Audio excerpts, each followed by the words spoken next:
Instead of focusing on winning arguments, we're teaching the basic fundamentals of sales and marketing and how we can use them to win in the world of politics, teaching you how to meet people where they're at on the issues they care about. Welcome to the Brian Nichols Show. Well, happy Tuesday there, folks. Brian Nichols here on the Brian Nichols Show, and thank you for joining us, of course, on another fun-filled episode. I am, as always, your humble host.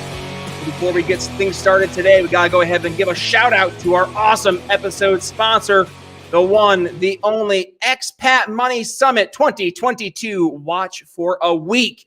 Reap the benefits for generations. Join us November 7th through November 11th for this virtual summit, 5 days, 30 expert speakers, hosted by the one and only Mikhail Thorup, host of the Expat Money Show. Interested to get your free, I said it, yes, free tickets? Head to briannicholsshow.com/expat and grab your tickets today. Folks, I am so excited for today's episode. It's a little bit different of an episode. Yes, we're going to go more towards the sales marketing approach, and we're going to be talking more tactics, skills, all the fun stuff behind the scenes that actually leads to sales success.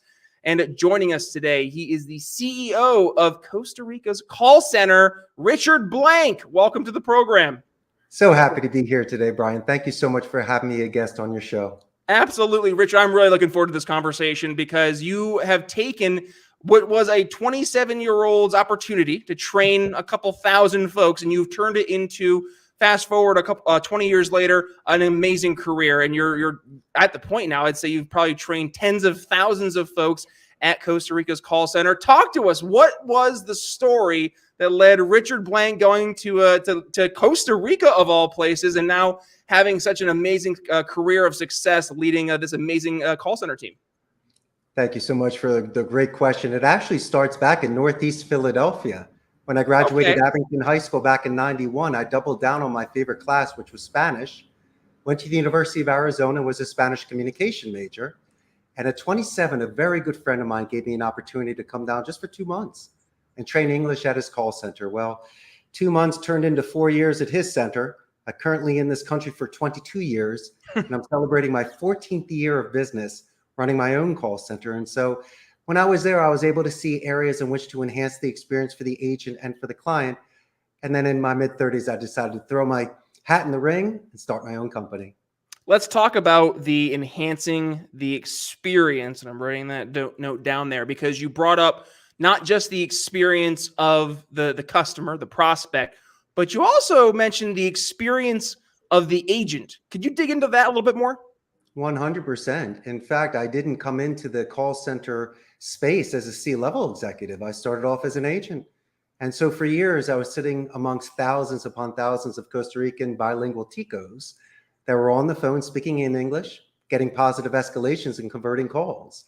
And so for me, I found it fascinating, the art of speech, because most people today are just chatting and sending out emails. But to me, there's a beautiful connection you can make with somebody over the phone in regards to retention, upsell, referrals, and sometimes even getting an exit interview back on areas to improve and to beat your competition.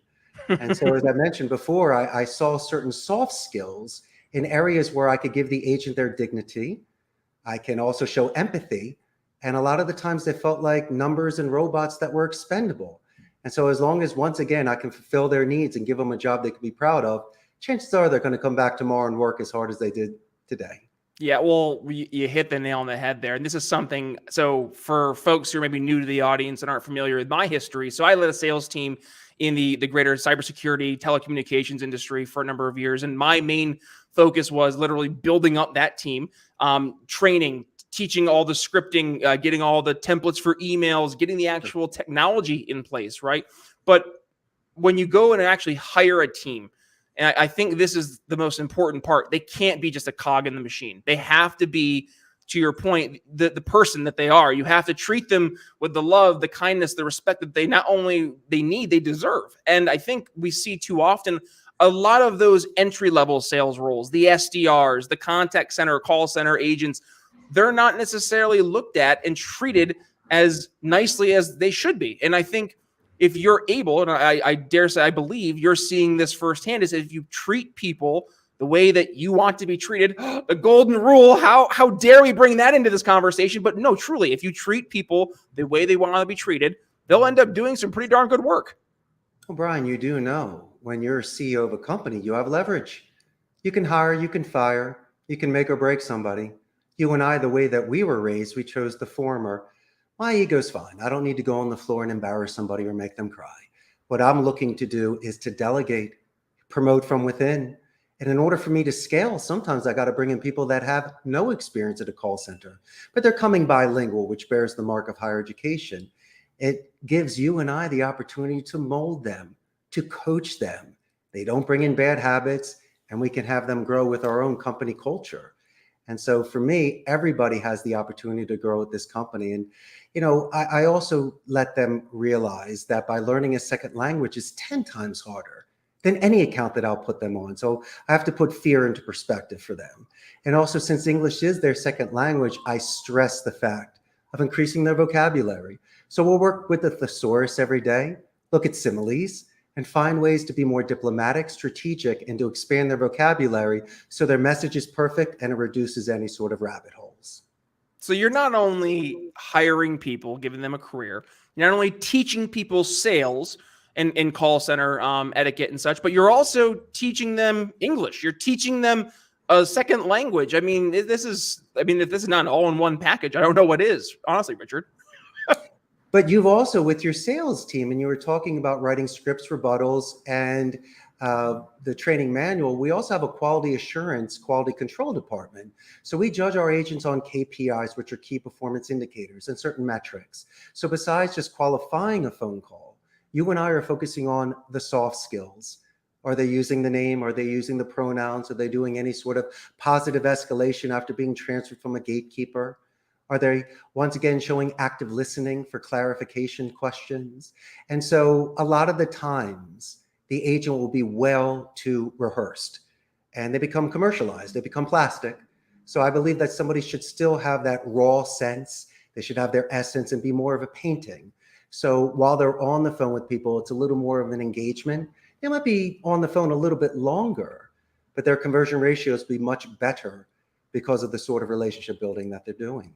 Yeah, well, and I don't remember who it was I listened to, but I firmly have embraced this mentality of, you hear sales is both the art and the science, but it's also a performance, I think. And you have to be able to bring yourself over the phone. And this is something that the best sales reps can really do well, is that they can transfer the emotion that they are trying to give their prospects in terms of getting them from point A to point B, that excitement, and they're able to do that over the phone. That is one of the I would say that the trickiest skills to master, but once you do, you can become unstoppable when it comes to either setting appointments, trying to sell something on the phone, if it's a B2B product, more of a quick SaaS solution, or if it's a B2C, you will become much more confident, because then it's not a matter of trying to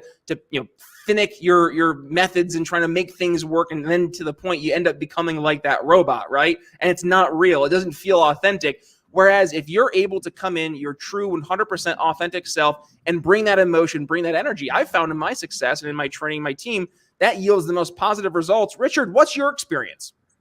Well, I couldn't agree with you more. But once again, a lot of the times people will do desert pitching, or they'll talk for 10 minutes without an oasis where people can drink and rest. So I believe that, let's say, a 10-minute phone call could potentially have 5 checkpoints to it. Mm-hmm.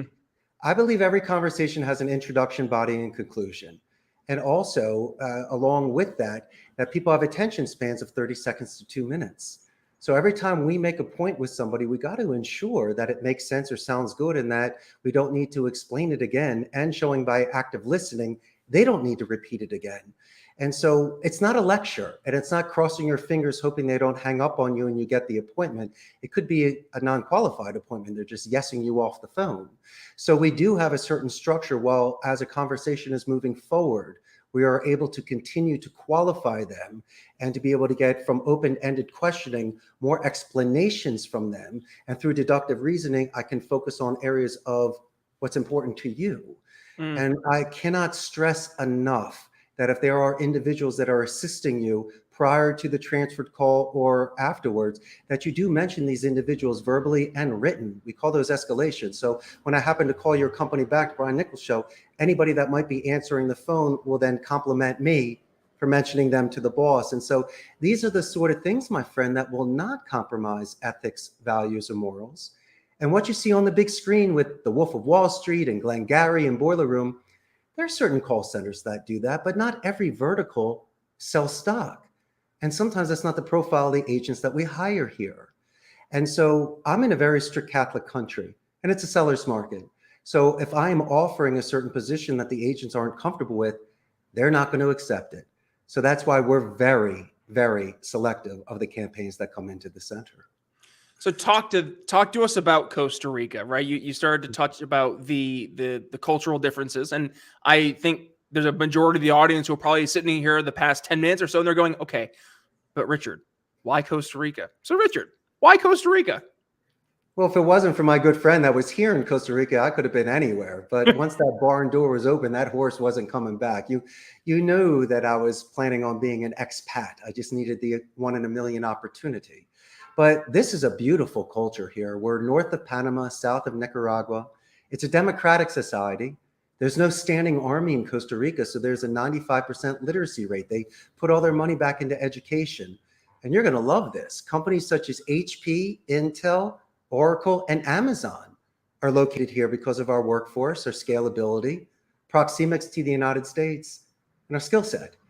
And so Costa Rica, in this beautiful eco-tourism Central American paradise, the moment I stepped off the plane in August of 2000, I wasn't going home. I am home. And so what I could recommend to anybody is not just to jump into any sort of entrepreneur business just on a whim. Do your due diligence, maybe test it a little bit. But if you do have an opportunity, you definitely should take it. And so for me, I guess just it's like an 18 parlay. I just kept getting lucky and kept hitting. And so for the past 14 years, I have my own company. I started it in my mid-30s. I needed some impulse control, maturity, and a little bit of capital. But we started, my wife and I, and here we are 14 years later with 150 seats, and I'm in a building right now that can house 300. So it was a slow and steady. We didn't do it with any loans or any sort of partners. It was just cash only. Wow. So I did this so I could weather storms. I could sleep at night. And as I said, just the way that I was raised by my parents and grandparents, I did it the old school way. And fortunately for me, it's been successful. I mean, going from Philadelphia, which I just moved from Philadelphia, which I thought was funny when you mentioned that, but to Costa Rica, that's a big jump over in life from where you started to where you are now. But to your point, it does matter where you ending up and surrounding yourself with people who are focused on that same mission that you're focused on. And you've built a culture. And I think that's so important in business and in life. I mean, my culture of the company that I work at, it's huge. Good people bring out the good in people. That is one of our top mottos at my company, Stratus IP. So talk to us about the culture of Costa Rica's call center. And what's this idea of gamification I've heard so much about? Gamification. Well, since I grew up in the 70s and 80s, I loved going to arcades. And I'm a retro gamer. I don't have a PlayStation or an Xbox. I'm an old school gamer. And so my passion turned into an obsession. And once I started making a little money and have the room here at the center, I started treasure hunting. And there are people down here with pinball machines and jukeboxes and a lot of toys. One man's trash is another man's treasure. And so call me Oscar the Grouch. I'll be willing to drive a couple hours to find myself a classic Ricola or a pinball machine. And so most of these games are older than the agents here. I created a happy, neutral environment so people can meet others from different departments. They can let off steam, they can recharge batteries, and imagine an environment where you can hang out with El Jefe and play some games together. And so for me, I felt it was very important. It reduces attrition when people are best friends with other people. They usually stay at a company. And as I say before, if I have a training class and it starts at 7, not really, it starts at 7:30. From 7 to 7:30, we're in the arcade making friends and enjoying ourselves. So when they enter the class on their first day, they're just not absorbing they're contributing because of their comfort levels. And that to me is so important on a first impression with our company.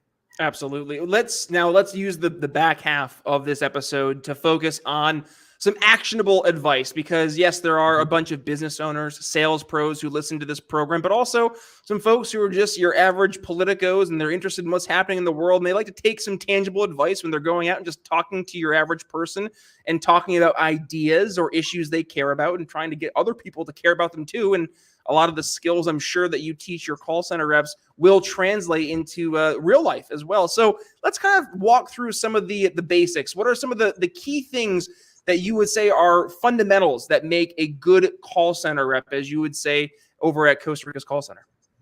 Perfect. Before I give you an actual phone call tips and tricks, let's talk about leaving a voicemail. I believe something should be custom made. Take an extra couple seconds to look at a LinkedIn or a company website so you can find something specific to separate you from others when you're leaving a message. Also on an email template, as I'm mentioning before, make sure it's custom made so it's not just boiler room.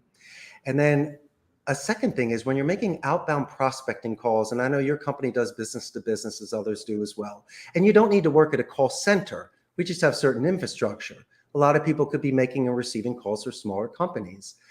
I believe in phonetic microexpression reading. I believe that also that we eliminate 3 of our senses over the phone, our taste, touch, and smell. So our hearing should be expanded, but people claim you can't see over the phone. I say quite the contrary. There is metaphysics, image streaming, and books are better than movies, so you can use your imagination. And so when we're calling into companies, I believe that a company name spike is an excellent way to originally introduce yourself through anonymity. Don't be anonymous the whole call, that's shady. But if somebody answers the phone, they say, Brian Nichols Show, you say, hey, how's Brian Nichols doing today? And you'll be asking about the company first. The individual answering the call could be your gatekeeper or filter. And they'll usually ask you a question, which I call buffer boomerang question. First question they might ask me is what my name is. And what I would love to do is capture and buffer the tone. I would say, Brian, that's an excellent question. My name is Richard Blank. And so you could show the active listening, buffer it, bring it around, and throw it back in a certain positive way.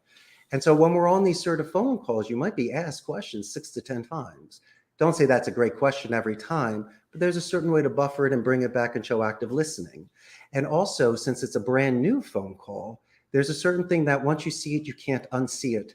It's phonetic microexpression reading, not just microexpression. That's when you get to see somebody.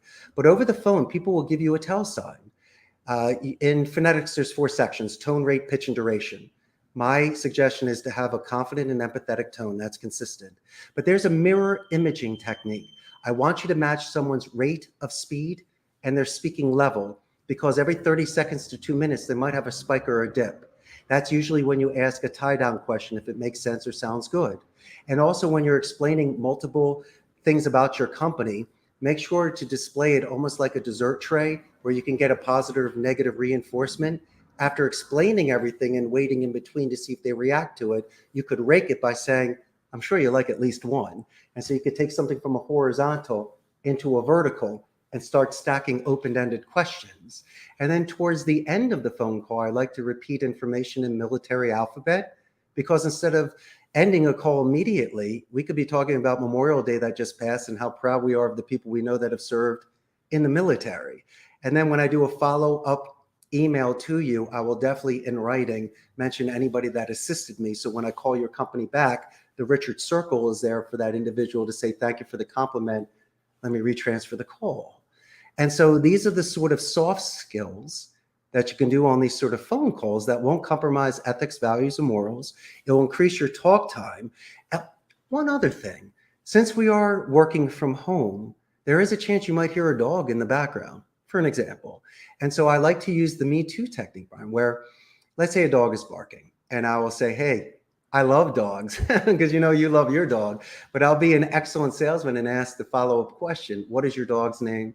And Brian, you're going to say the dog's name is Fluffy. Fluffy sounds great. Obviously, he's barking. So you get the hint, put the dog outside, come back to the call. And this is where I anchor you. Instead of trying to repitch you or close you, we're probably going to talk about your dog for a couple minutes. And that's usually when you ask me what my name was again. And I say, Brian, I'm so glad that you asked. Once again, my name is Richard Blank. Now you're name dropping me. for the rest of the call.